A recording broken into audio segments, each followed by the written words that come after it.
Hello, welcome students. मैं रविकांत सिंह आप सभी लोगों का अपने इस यूट्यूब चैनल पे स्वागत करता हूँ। तो जैसा कि बच्चों हम लोग प्रीवियस क्लास में मोशन पढ़ रहे थे इन ए स्ट्रेट लाइन, और जिसमें हम लोग ने प्रीवियस क्लास में एवरेज स्पीड क्या होती है, इंस्टेंटेनियस स्पीड क्या होती है, इन सब की चीज़ों के बारे में हम लोग पढ़ चुके हैं। तो चलिए आज की जो हमारी क्लास है वो स्टार्ट करते हैं। और आज हमें जो पहला टॉपिक पढ़ना है वो पढ़ना है uniform and non uniform speed क्या होती है। What do you mean by uniform speed and non uniform speed. तो देखो, यूनिफॉर्म का मतलब क्या होता है, हर जगह एक जैसा, ठीक है। तो if an object cover equal distance in equal interval of time, अगर इक्वल टाइम में इक्वल डिस्टेंस कवर कर रहा है तो हम बोलेंगे उसकी स्पीड क्या है, यूनिफॉर्म है, ठीक। Equal distance covered in equal interval of time is known as uniform speed. अगर हम ग्राफिकली बात करें, then time speed graph an object, जब हम टाइम और स्पीड के बीच में ग्राफ खींचेंगे तो क्या होगा, is a straight line parallel to time axis. अब हमें उसका ग्राफ मिलेगा कैसा बेटा, देखो जैसे हमने मान लिया इस पे हमने ले लिया टाइम और इस पे ले लिया हमने स्पीड, ठीक है। तो अगर हमें यूनिफॉर्म स्पीड से चल रहा होगा कोई भी ऑब्जेक्ट, तो इसका मतलब है उसका हमें ग्राफ कैसा दिखाई देगा, वो टाइम एक्सिस के पैरेलल ग्राफ दिखाई देगा। क्यों? क्योंकि हर टाइम में इक्वल डिस्टेंस कवर करेगा वो। जैसे यहां से लिया, ये 1 हो गया, ये 2 हो गया, ये 3 हो गया, तो जितना 1 सेकंड में डिस्टेंस ट्रेवल किया, देखिए उतना ही डिस्टेंस 2 सेकंड में किया, उतना ही डिस्टेंस 3 सेकंड में किया। अगर इसका ग्राफ कहीं और दूसरी तरीके से होता, मान लिया ग्राफ इसका ऐसे होता, तो आप देखो कि ये 1 है, ये 2 है, ये 3 है, तो यहाँ पे 1 सेकंड में इतना डिस्टेंस चला, 2 सेकंड में इतना चला, 3 सेकंड में इतना चला, तो धीरे धीरे उसका ग्राफ डिस्टेंस क्या रहा है, बढ़ रहा है, घट रहा है। तो इसका मतलब है कि अगर यूनिफॉर्म स्पीड होगी तो हमें उसका ग्राफ कैसा मिलेगा, उसका ग्राफ टाइम एक्सिस के पैरेलल ग्राफ मिलना चाहिए, ठीक है, समझ गए।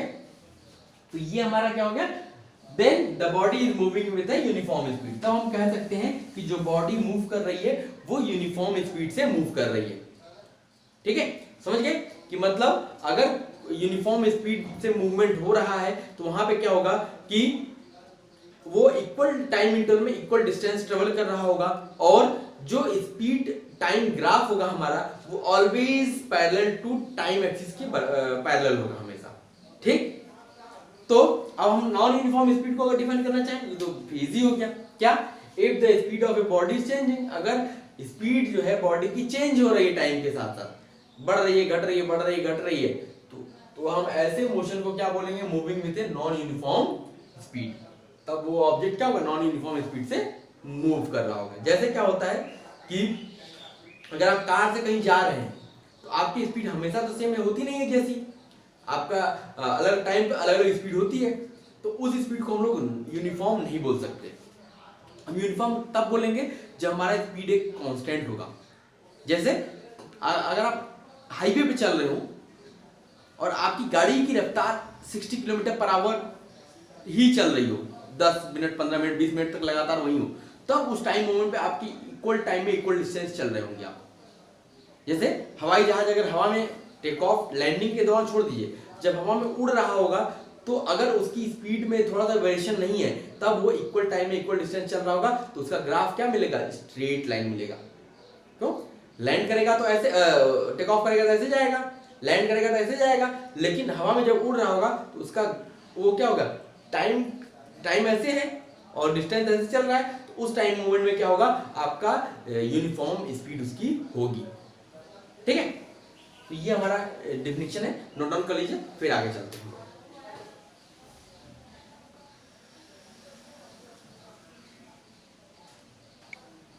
चलो बच्चों, अब एक क्वेश्चन करते हैं तो आपको चीजें कॉन्सेप्ट क्लियर होंगी कि एवरेज स्पीड क्या होती है, एवरेज वेलोसिटी क्या होती है, उसको हम लोग कॉन्सेप्चुअली डील करने की कोशिश करते हैं। देखिए क्वेश्चन कहता है the distance between two objects A and दो points A and B is 100 metre. दो पॉइंट है ए और बी, उसके बीच की डिस्टेंस कितनी, 100 मीटर है। A person move from A to B, एक आदमी ए से बी तक जाता है with a speed of 20 metre per second, उसकी स्पीड जाने के दौरान कितनी है, 20 metre per second, and B to A और वापस आता है तो उसकी स्पीड हो जाती है 25 मीटर पर सेकंड। तो कहता है calculate average speed and average velocity. तो चलो हम एवरेज स्पीड की बात करते हैं। जैसे मान लिया कि देखो ये हमारा पॉइंट ए है, ये हमारा पॉइंट बी है, दोनों के बीच की डिस्टेंस कितनी है बेटा?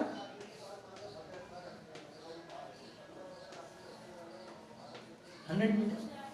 ठीक है, अब देखो अगर जब वो जाता है ए से बी, उसकी स्पीड कितनी बेटा? 20 मीटर पर सेकेंड, और इधर जब आता है उसकी स्पीड क्या हो जाती है? 25 मीटर पर सेकेंड। ठीक है, तो देखो सबसे पहले टोटल डिस्टेंस निकाल लेते हैं। वो चलेगा कितना total distance? Total distance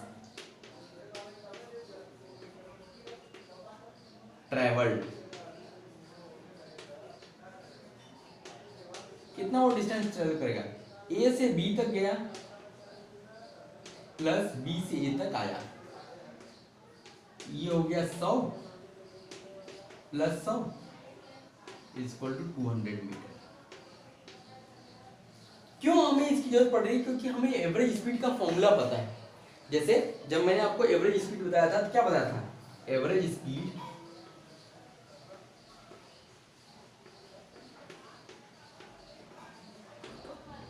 total distance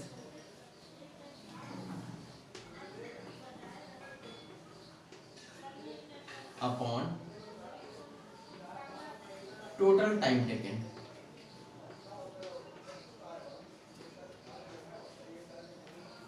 कितना टोटल डिस्टेंस चला वो और कितना टोटल टाइम लिया। अब देखो क्या है, जैसे मान लिया ए से बी तक जाने में उसको कितना टाइम लगा? t1 टाइम लगा, और बी से ए तक आने में उसको कितना टाइम लगा? t2 टाइम लगा। ठीक, तो हम सीधे देखते हैं, यहां रखते हैं फॉर्मूले में। टोटल डिस्टेंस कितना है बेटा? 200 मीटर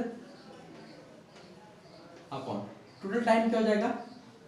t1 प्लस t2 ना, t1 जाने में t2 आने में। अब अगर हमें t1 t2 पता हो जाए तो हमारा आंसर आ जाएगा। अब t1 t2 पता करने के लिए हमारे पास एक चीज दी गई है। क्या दिया गया है? स्पीड दी गई है। ठीक है, तो चलो इसको 200 रहने देते हैं। अब देखो 20 मीटर एक सेकंड में चल रहा है, एक सेकंड में 20 मीटर, तो 100 मीटर कितने सेकंड में चलेगा? आप ये भी जानते हो स्पीड इक्वल टू, देखो स्पीड इक्वल टू क्या होता है? Distance upon time. Time equal to क्या होगा? Distance upon speed. तो डिस्टेंस यहाँ पे कितनी हो गई? 100 मीटर। स्पीड कितनी है? 20 मीटर। तो t1 टाइम कितना लेगा? ये ले लेगा 100 अपॉन 20, कितना सेकंड लेगा? प्लस अब देखो इधर से इधर बी से ए आ रहा है तो डिस्टेंस कितनी है? 100, स्पीड कितनी है? 25। तो ये हो गया 200।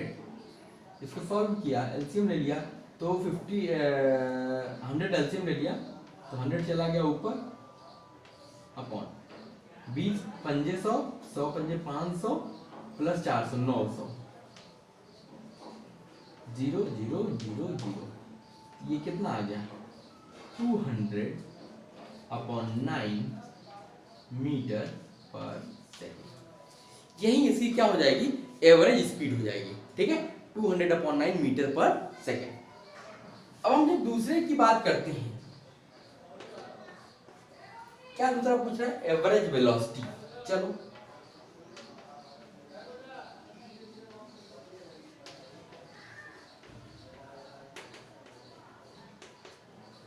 एवरेज वेलोसिटी क्या होता है? डिस्प्लेसमेंट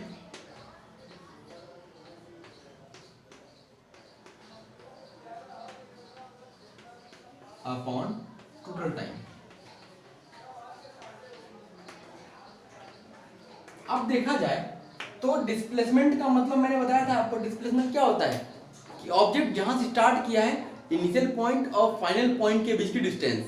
तो ए ने स्टार्ट किया, ए से स्टार्ट किया, बी तक गया, बी से ए वापस आ गया, तो इनिशियल पॉइंट भी ए है, फाइनल पॉइंट भी ए है, इसका मतलब डिस्प्लेसमेंट क्या हो गया, दोनों पॉइंट के बीच की डिस्टेंस क्या हो जाएगी, जीरो हो जाएगी। इसका मतलब डिस्प्लेसमेंट हो गया जीरो अपॉन टाइम जो भी रहा हो t1 + t2, इससे हमें कोई मतलब है नहीं, इसकी वैल्यू क्या होगी, जीरो। इसका मतलब एवरेज वेलोसिटी क्या हो गया, जीरो हो गया, लेकिन एवरेज स्पीड आई, एवरेज वेलोसिटी नहीं आई। समझ में आ गया, नोट कर लीजिए, फिर और क्वेश्चन लेते हैं। चलिए एक और क्वेश्चन लेते हैं। कहता है कि ये car move with a speed of 40 kilometre per our first hour. पहले एक घंटे वो इसकी स्पीड क्या थी, 40 किलोमीटर पर आवर थी। Then with a speed of 60 kilometre for next half hour, अगले आधे घंटे के लिए उसकी स्पीड क्या थी, 60 kilometre per hour. And finally with a speed of 30 kilometre per hour for next 1.5 hour, अगले 1.5 घंटे के लिए उसकी स्पीड क्या थी, 30 किलोमीटर पर आवर। तो कहता है calculate average speed of the car, average speed हमको निकालनी है। तो देखो हम क्या करेंगे, हमें एवरेज स्पीड का फॉर्मूला पता है, total distance upon total time taken. तो पहले फॉर्मूला लिख लेते हैं, एवरेज स्पीड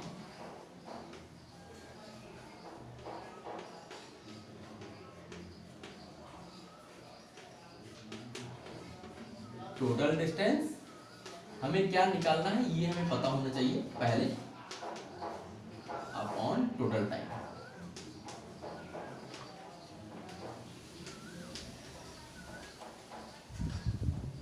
ठीक है, अब देखो यहां टोटल टाइम तो हमें पता है, टोटल टाइम देखा जाए कितना है, फर्स्ट आवर 1 घंटा, प्लस अगला क्या है, हाफ आवर आधा घंटा, प्लस अगला क्या है 1.5 आवर। सॉल्व कर लेते हैं, तो ये टोटल टाइम कितना हो गया, 1 + 1/2 + 3/2, 2 3 2 5 16/2 मतलब 3 आवर, 2 3 3 6 3 घंटा वो टोटल चढ़ा। ठीक है, ये टोटल टाइम हो गया। अब डिस्टेंस निकालना है, तो हम क्या करेंगे, अलग अलग डिस्टेंस निकालेंगे। पहले देखो distance covered by 40 kilometre per our, मान लेते हैं d1 डिस्टेंस है, ये कितना हो जाएगा, distance equal to speed into time, speed है 40 और कितने घंटे चलता है, 1 घंटे, ये हो गया 40 किलोमीटर। ठीक, distance covered by 60 kilometre per our, ये मान लिया d2 है, ये क्या हो जाएगा 60 इंटू कितने घंटे के लिए चलता है, आधे घंटे के लिए 1/2 आवर, 30 किलोमीटर, और distance covered by 30 kilometre per our, d3 मान लिया। तो 30 किलोमीटर की स्पीड से कितने घंटे चलता है, 1.5 घंटे, 3/2 45 किलोमीटर। ठीक, अब एवरेज स्पीड निकाल लो, अब हमारा क्या हो जाएगा, v एवरेज, ये क्या हो जाएगा, देखो टोटल डिस्टेंस हो गया 46 + 30 + 45 अपॉन 3 आवर,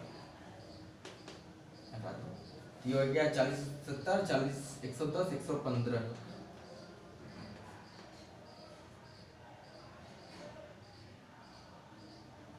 तो इतने किलोमीटर पर आवर की स्पीड से उसकी एवरेज स्पीड क्या होगी, 115/3 किलोमीटर पर आवर। ठीक है, समझ आ गया, तो ये हमारा क्या हो गया, इस क्वेश्चन का सॉल्यूशन हो गया। नोट कर लीजिए, आगे कुछ और क्वेश्चन हम और लेते हैं। चलिए बच्चों, अब एक और क्वेश्चन लेते हैं। अभी ये ग्राफ का क्वेश्चन है, इससे बहुत सारी चीजें आपको क्लियर हो जाएंगी। देखिए क्वेश्चन क्या है, graph figure shows time distance graph an object, इस पे टाइम रिप्रेजेंटेड है, इस पे डिस्टेंस रिप्रेजेंटेड है। तो कहता है टाइम डिस्टेंस ग्राफ दिया हुआ है ऑब्जेक्ट का, कहता है find which part of the graph shows that the body is at rest. Graph का कौन सा पार्ट जो है शो करता है कि बॉडी रेस्ट पे है। दूसरा कहता है average speed in first 10 second, पहले 10 सेकंड में आपको एवरेज स्पीड बतानी है। और तीसरा बताना है speed in different parts of motion, अलग अलग मोशन के पार्ट में आपको स्पीड बतानी है हर एक पार्ट के लिए। चलो तो हम बात करते हैं पहले क्वेश्चन की। कहता है इस ग्राफ में देख के बताइए कि कौन सा ऐसा पार्ट है जिसमें वो ऑब्जेक्ट रेस्ट पे है। तो देखा जाए, देखो ग्राफ देखो, यहां से चलना ग्राफ स्टार्ट किया, यहां चल रहा है तो टाइम बढ़ रहा है तो डिस्टेंस भी बढ़ रहा है, टाइम बढ़ रहा है डिस्टेंस बढ़ रहा है, टाइम बढ़ रहा है डिस्टेंस बढ़ रहा है, टाइम बढ़ रहा है डिस्टेंस बढ़ रहा है। यहां पे पहुंचा 6 सेकंड पे डिस्टेंस कितना हो गया, 100 मीटर हो गया। अब जब 6 से बढ़ना आगे बढ़ना शुरू किया तो टाइम तो बढ़ रहा है लेकिन इसकी डिस्टेंस नहीं बढ़ रही है ना घट रही है, तो ये क्या कांस्टेंट हो गया। तो इधर टाइम तो 2 सेकंड बीत गया लेकिन डिस्टेंस वही की वही रह गई। तो इसका मतलब है इस टाइम इंटरवल में ऑब्जेक्ट क्या था, रेस्ट पे था, क्योंकि इधर फिर डिक्रीज होना शुरू हो गया। इसका मतलब फिर ये इधर चलेगा, ऑब्जेक्ट मोशन में होगा। तो इसका मतलब है BC is the part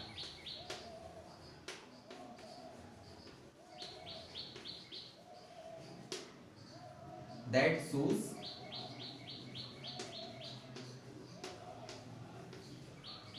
object is at rest।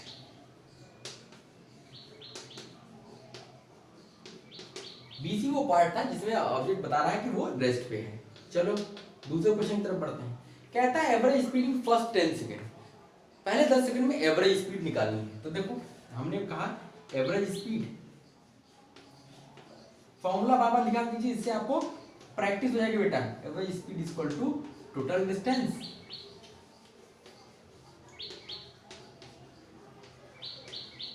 Upon total time. चल अब देखो पहले 10 सेकंड कहां से, 0 से लेके 10 यहां तक बात कर रहे हैं हम लोग। तो यहां से यहां तक देखो ऑब्जेक्ट कहां से गया, A से B तक गया और B से C तक गया। इसका मतलब AB डिस्टेंस चाहिए प्लस BC डिस्टेंस चाहिए अपॉन टोटल टाइम कितना लगा, 10 ही सेकंड लगा, 10 सेकंड। चलो अब AB डिस्टेंस देखो कितना है, AB ये कितना है, देखा तो 100 मीटर है, AB तो हो गया 100। BC तो कोई डिस्टेंस था ही नहीं क्योंकि हमने BC दिखा दिया ना कि ऑब्जेक्ट इस टाइम पे रेस्ट पे था, तो BC 0 हो गया अपॉन 10। इसका मतलब इसकी एवरेज स्पीड इस टाइम कितनी थी, 10 मीटर पर सेकेंड। अगर ये मीटर में है और ये सेकंड में है तो इसकी स्पीड आ गई 10 मीटर पर सेकंड। चलो अब हम थर्ड पार्ट की बात करते हैं। थर्ड पार्ट कहता है कि speed in different part of motion, अलग अलग जो पार्ट है उसमें मोशन बताइए। तो speed in AB, speed in BC, speed in CD, speed in D, in 4 part में हमें निकालना है। चलो स्पीड अलोंग AB जाते समय उसकी स्पीड कितनी होगी। चलो AB जाते समय स्पीड कितनी होगी, डिस्टेंस लिख लीजिए। डिस्टेंस कितना है, डिस्टेंस हो गया आपका 100 अपॉन टाइम कितना लेता है 6 सेकंड ना, 6 माइनस 0 6 सेकंड, तो ये हो गया 50/3 मीटर पर सेकंड। चलो स्पीड अलोंग BC, ये क्या हो जाएगा, BC के अलोंग डिस्टेंस कितना चला था 0, टाइम कितना लिया था 10 माइनस 6 4 सेकेंड, ये हो गया 0 मीटर पर सेकेंड। चलो स्पीड अलोंग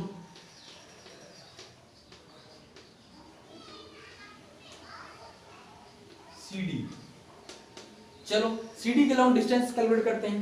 देखो ये डिस्टेंस है CD, अब ये इधर देखो यार, ये 40 है 100 है, दोनों के बीच का डिफरेंस कितना आएगा 100 माइनस 40, 100 माइनस 40 कितना आएगा 60। तो इसका मतलब ये डिस्टेंस हो गया 60। टाइम कितना लेना है बेटा 10 से 12 2 सेकंड, ये हो गया 30 metre per second.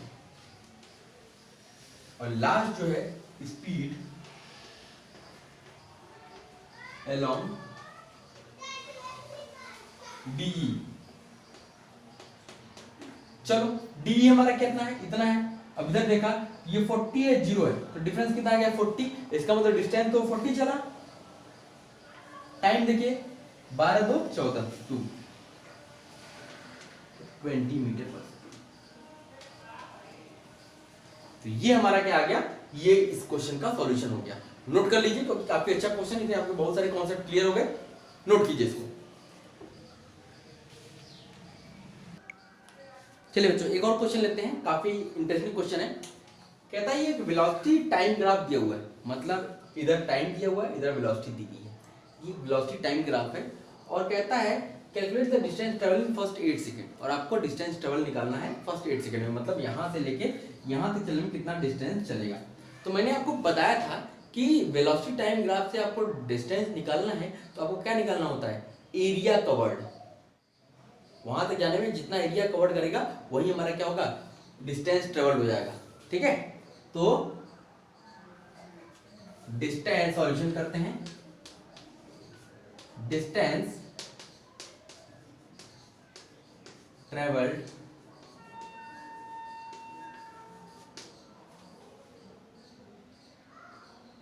by the particle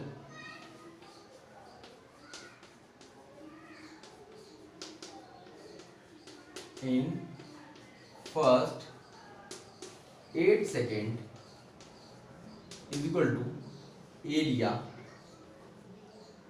of किसका, ये देखो O A B C G, ये E है, ये F है, ये G।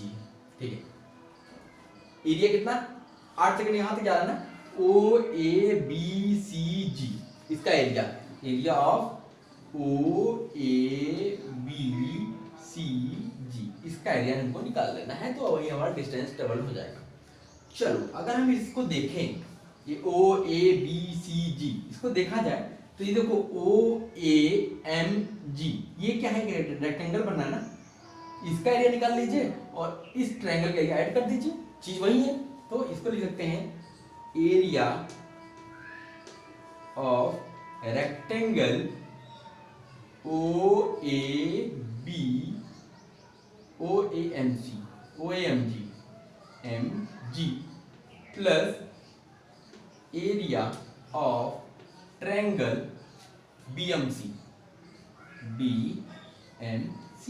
चलो अब इस रेक्टेंगल का एरिया देखते हैं, OAGM, इसका रेक्टेंगल का एरिया देखते हैं, तो लेंथ क्या हो जाएगी, लेंथ हो जाएगी इतनी, ये क्या हो गया 8 इंटू ये क्या हो गया 60, तो 60 इंटू 8, लेंथ इंटू ब्रेड्थ होता है, प्लस ट्रायंगल का एरिया होता है half into base into height, half हो गया। अब इस ट्रायंगल का बेस देखा जाए तो ये बेस है, ये बेस कितना है देखो, ये 8 है, ये 4 है, डिफरेंस क्या आएगा 4 इंटू ये हाइट कितनी है, इधर देखा जाए 100 और 60 का डिफरेंस कितना आएगा 40,